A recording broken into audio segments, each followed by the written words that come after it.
International media के अंदर दावा किया गया कि पाकिस्तान ने भारत के राफेल मार गिराए, दूसरे फाइटर जेट भी मार गिराए। लेकिन भारतीय यूट्यूबर्स, पत्रकार इस बात को नहीं बोल सकते थे, क्योंकि पहले से ही ये चीज़ चल रही थी कि देश विरोधी बात बोलकर, देश विरोधी गतिविधि बोलकर पत्रकारों को गिरफ्तार किया जा रहा था, धमकाया जा रहा था। लेकिन भारत के पत्रकार, यूट्यूबर्स, लिखने वाले, कॉलम लिखने वाले खामोश रहे, क्योंकि एक्चुअल में उस वक्त पाकिस्तान के द्वारा फेक न्यूज़ भी खूब चल रही थी। और जिनको यकीन था कि हाँ पाकिस्तान ने हमारा नुकसान किया है, वो डर के मारे इस बात को कबूल नहीं रहे थे। दूसरे पत्रकार कंफ्यूज थे, क्योंकि कोई ऐसा सोर्स नहीं था भारत का जो एक्सेप्ट करे कि हाँ ऐसा हुआ है। मोदी सरकार ने फैक्ट्स को न क्लियर किया कि भाई ये सच में फैक्ट है, ये झूठ है, या कुछ किया ही नहीं। सोशल मीडिया के थ्रू सिर्फ अपना प्रोपेगेंडा भाजपा चलाती रही। एक लंबा समय बीता। उस वक्त इंटरनेशनल मीडिया, BBC, CNN लगातार ये कह रहे थे कि भारत के फाइटर जेट को मार गिराया गया है। हमने नहीं माना, हमने माना ही नहीं। कुछ ने डर की वजह से नहीं माना, कुछ ने जानबूझकर नहीं माना कि हम तो मानेंगे ही नहीं। आइए, सवाल आज वही रिपीट होगा कि क्या सच में भारत के फाइटर जेट्स को पाकिस्तान ने मार गिराया, जिसे हम कबूल करने से डर रहे हैं, या यूं कहें कि सच बोलने से डर रहे हैं, या फिर यूं कहें कि सच बोलने नहीं दिया जा रहा है। मैं भी खामोश था, क्योंकि हमारे पास कोई ऐसा सोर्स नहीं था जिस पर हम भरोसा कर सकें। आज मैं कुछ चीजें इकट्ठा करके लाया हूं, जो कि हमारी कुछ इन्वेस्टिगेशन और कुछ कलेक्शंस हैं, जिसके बाद जो कड़ी हम जोड़ेंगे, उसके बाद फैसला आपका होगा कि हमने पाकिस्तान की चूड़ी टाइट की है, कि हमारे वाले ने 3 दिन में ही चूड़ी पहन ली है ना। चलिए, उस वक्त पाकिस्तान ने लगातार कहा, BBC और इंटरनेशनल मीडिया कहता रहा कि ऑपरेशन सिंदूर में भारत को नुकसान हुआ है, भारत के फाइटर जेट को गिराया है। उस वक्त भारतीय सेना जब मीडिया से संबोधित हो रही थी, कह रही थी, बात कर रही थी, उसी वक्त इंडियन मीडिया ने सामने से पूछा कि इंटरनेशनल मीडिया में ये बात चल रही है कि जी भारत के फाइटर जेट गिराए गए हैं। इस पर सेना ने, हमारे देश की सेना ने मना नहीं किया, रिजेक्ट नहीं किया, बल्कि ये कहा कि नुकसान जंग का हिस्सा होता है। इस बयान के बाद 50% कंफर्म हो गया था कि भारत का नुकसान यानी फाइटर जेट तो गिरा है। ये सेना का वीडियो, उस इंसिडेंट का वीडियो सबूत के तौर पर, सबूत number 1। You give a number of assets we lost because there's been a lot of speculation going on. International media writing a lot of things about our platforms, including Rafales. I mean, Pakistan claiming that Rafale has been downed, etc. Can you put that question to rest and clarify on that? I guess that question is for me. All right, I'm happy that you've asked this question. You know, we are in a combat scenario, and losses are a part of combat. The question that you must ask us, okay, and indeed that we must ask ourselves, you inclusive, is have we achieved our objectives? Have we achieved our objective of decimating that terrorist camp? And the answer is a thumping yes. And the results are for the whole world to see. As for the details, what could have been, how many numbers, which platform did we lose? You know, at this time, I would not like to comment on that. अब इसके बाद ये बात बोली जाने लगी कि नुकसान तो हुआ है, लेकिन क्योंकि गिरफ्तारियां चल रही हैं, अगर कोई ऐसी बात कह दे तो कहा जा रहा है कि तुम तो देश के खिलाफ हो, तुम देश विरोधी बातें कर रहे हो। तुम गद्दार हो। ऐसे में कोई पत्रकार आगे नहीं आया ये बोलने के लिए कि ऐसा हुआ है। बहरहाल अब इतने लंबे समय के बीच जाने के बाद माननीय सुब्रमण्यम स्वामी, इस देश के दिग्गज नेता का एक पॉडकास्ट का सेक्शन वायरल हुआ। उस हिस्से में सुब्रमण्यम स्वामी एक्सेप्ट कर रहे हैं कि 5 फाइटर जेट हमारे पाकिस्तान ने मार गिराए। चाइना का फाइटर जेट अच्छा था, राफेल जो फ्रांसीसी था वो बेकार निकला, और ये चीन के हथियार कामयाब साबित हुए और हमारे 5 फाइटर जेट को मार गिराया। राफेल में जो डील हुई थी राफेल की, वो घोटाला अलग है, लेकिन मोदी इस घोटाले की जांच होने नहीं देगा। ये एज इट इज जुमले माननीय सुब्रमण्यम स्वामी के सामने आए, जिसके बाद 70% क्लियर हो गया कि हमारे फाइटर जेट तो गिराए गए। इसमें अपोजिशन ने एक बात बोली कि हमारे जहाज गिरे हैं, कितने गिरे हैं बताइए। 5 पाकिस्तान ने अपने जहाज को बेचकर गिराया था हमारा। उसमें कुछ चाइना का भी होता? चाइना के प्लेन्स तो चाइना के ही थे।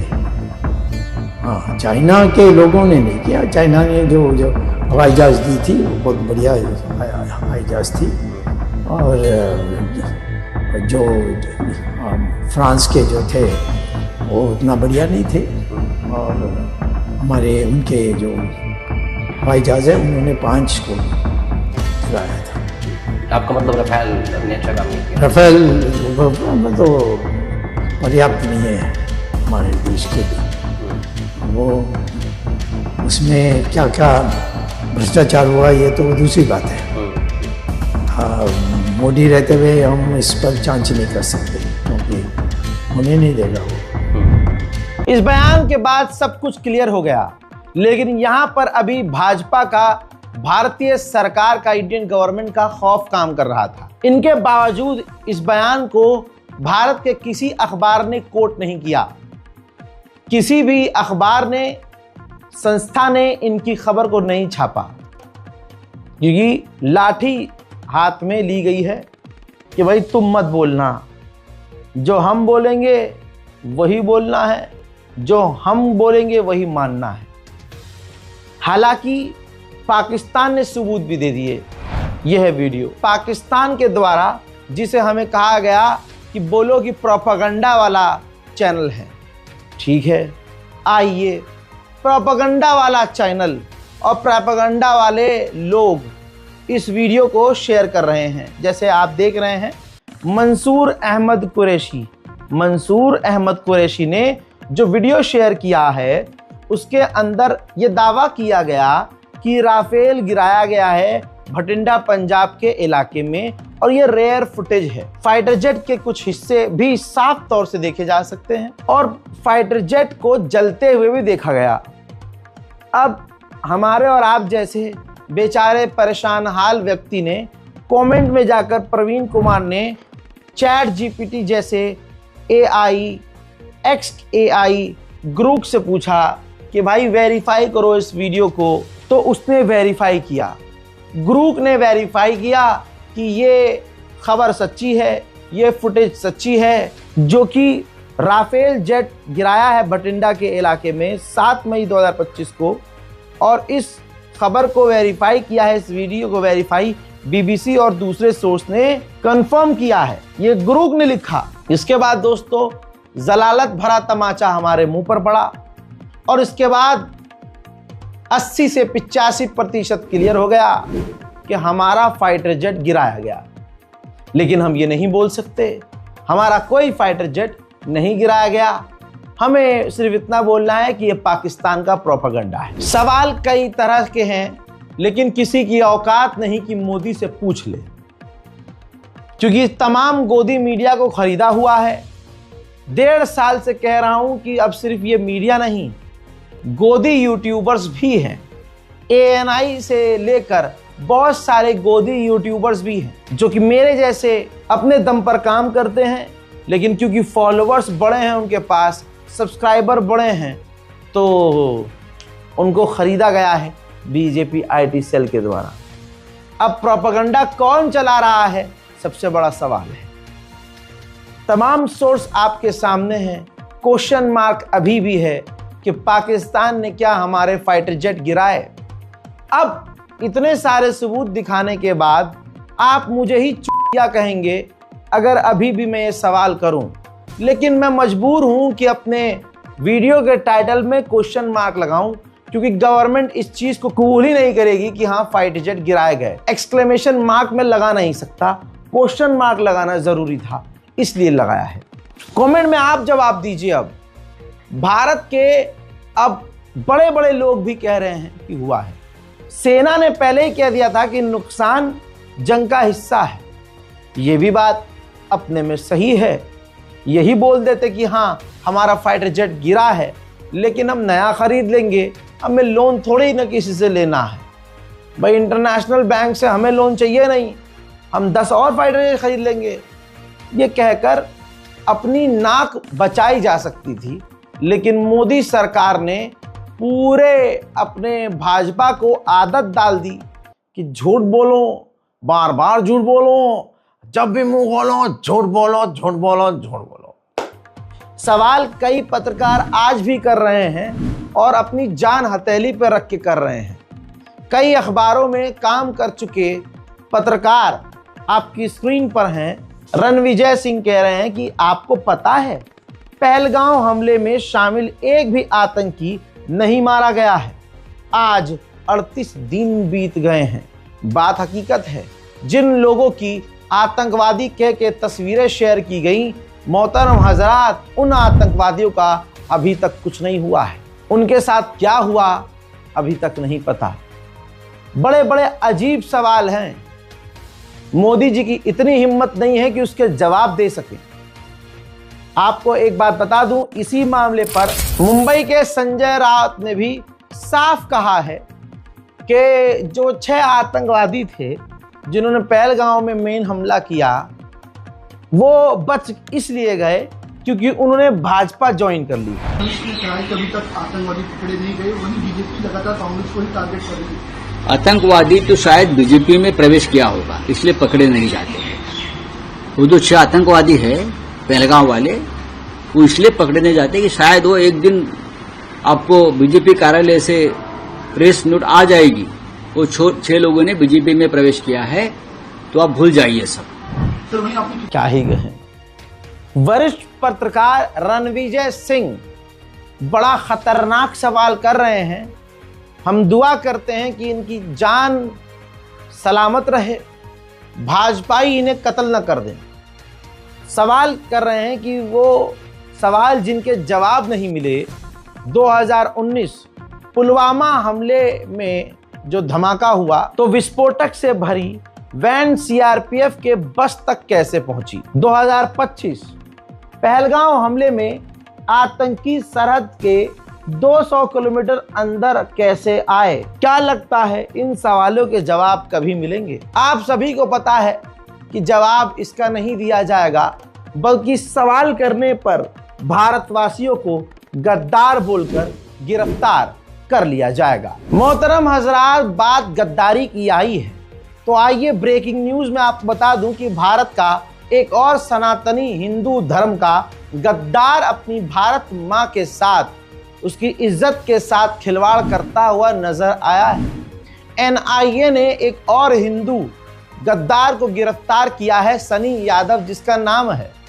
जी हाँ, अभी हाल फिलहाल में वो पाकिस्तान गया था अपनी मोटरसाइकिल के साथ ट्रिप पर, जिसमें ये एनआईए कह रही है कि उसने कंटेंट में कुछ ऐसा दिखाया है और उसके फ़ोन में कुछ ऐसी चीज़ें मिली हैं, ऐसे सबूत मिले हैं जिससे भारत की नेशनल सिक्योरिटी को खतरा पहुंचा है, जिसके बाद हिंदूवादी गद्दार को गिरफ्तार किया गया है। इसके अलावा अभी एक दिन पहले अभिषेक, आतंकवादी, इस देश का गद्दार, हिंदू धर्म का गद्दार, जो जाहिर सी बात है जय श्री राम के नारे लगाने वाला होगा, भाजपा की रैलियों में जाने वाला होगा, मोदी का जरूर ये भक्त होगा, ये जांच का विषय है। ये अभिषेक सिंह भी गिरफ्तार है, जिसने हिमाचल प्रदेश में रहते हुए इस 20 साल के, सोचिए इतना छोटा कीड़ा, इसने भी, जिसके बाप का नाम राजेंद्र सिंह, जो कि कागड़ा से गिरफ्तार हुआ है। अभिषेक के मोबाइल में आपत्तिजनक व संवेदनशील कंटेंट मिले हैं। वो सोशल मीडिया के थ्रू पाक एजेंट्स के करीब था और सबूत मिल चुके हैं। लेकिन दोस्तों, इन गद्दारों के ऊपर ये जनखा टाइप दिखने वाली जो औरत है, जी हाँ, इस पर ये एक लफ्ज नहीं बोलेगी, एक लफ्ज। पूरी दुनिया में भारत का अभी फिलहाल एक ही साथी था, पुतिन यानी रशिया, जो खुलकर भारत के साथ था।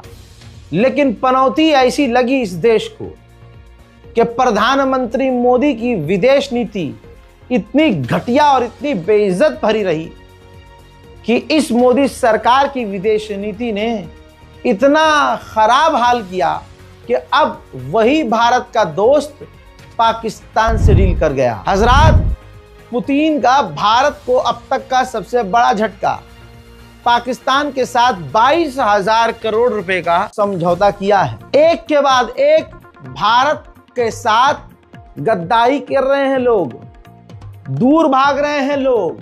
क्यों? मोदी की सच बोलने की आदत की वजह से। मोदी इतना अच्छा आदमी है, इस वजह से भारत की छवि किस तरह से खराब की गई है और किसने खराब की है, ये आप सभी को पता है। लगातार भारत में मुसलमानों के ऊपर जुल्म, मुसलमानों को कत्ल करना, भारत में कई इलाकों में मुसलमान इलाके को गज्जा जैसा उजाड़ दिया गया। ये तस्वीर लगातार आ रही हैं। मुसलमानों पर हमला करना, मॉब लिंच करके मार देना, इससे भारत का अपमान हुआ है। पत्रकारों को जेल में डालना, प्रधानमंत्री का ऑन रिकॉर्ड, ऑन कैमरा खुल्लम खुल्ला झूठ बोलना, ये इतनी बुरी हालत कर गया हमारे देश की कि आज पुतिन भी हमसे दूर हो गया। अब है अगर मोदी में हिम्मत तो पुतिन को एक फोन करके दिखा दें, रोक के दिखा दें। पाकिस्तान पर उछलते थे मोदी और भाजपा, 3 दिन में पैंट में हक दिया इन्होंने। सेना तैयार थी, बैंड पर बैंड बजाने को तैयार थी, सेना लड़ने और मरने को तैयार थी, लेकिन 3 दिन में मोदी ऐसे डरे कि मोदी ने सीज फायर कर लिया। वो भी खुद नहीं किया, खुद नहीं किया। वो अमेरिका में बैठा हुआ सफेद सुअर है ना, वो बार बार दावा कर रहा है कि मैंने दोनों देशों को धमकाया और मैंने उनको ट्रेड की धमकी दी, बिजनेस बंद कर दूंगा। जिसके बाद दोनों देशों ने सीज फायर किया और सीज फायर का ऐलान भी अमेरिका के राष्ट्रपति ने किया था। मोदी 56 इंच की छाती वाला होता वो अगला आदमी, तो वो खुद सीज फायर का ऐलान करता। लेकिन हाँ, ऐलान किया, सीज फायर अभी भी बाकी है। सीज फायर चल रहा है भाई हमारा। उधर भारतीय वायुसेना के हेड, प्रमुख, एयरफोर्स के चीफ गद्दार निकले दोस्तों, देश के गद्दार। उन्होंने ऐलान करके कहा, ऑन रिकॉर्ड कहा कि भारत के जो बेहतरीन लोग हैं वो दूसरे देशों में जाकर काम कर रहे हैं। वक्त आ गया है कि उनको वापस लाया जाए, उनको अच्छा पैसा दिया जाए, अच्छा उनको काम दिया जाए, उनको मोटी रकम दी जाए ताकि वो देश में ही रहें। ये बयान भाजपा और मोदी की नज़र में गद्दारी जैसा ही होने वाला है। सुनिए। I think to some extent we need to create some incentive, some good environment so that we get the best people for the job. We are not able to get the best people for the job. People are going outward, they are going and working from other countries. I think we need to retain them here by giving them good payment, good incentive, good work environment.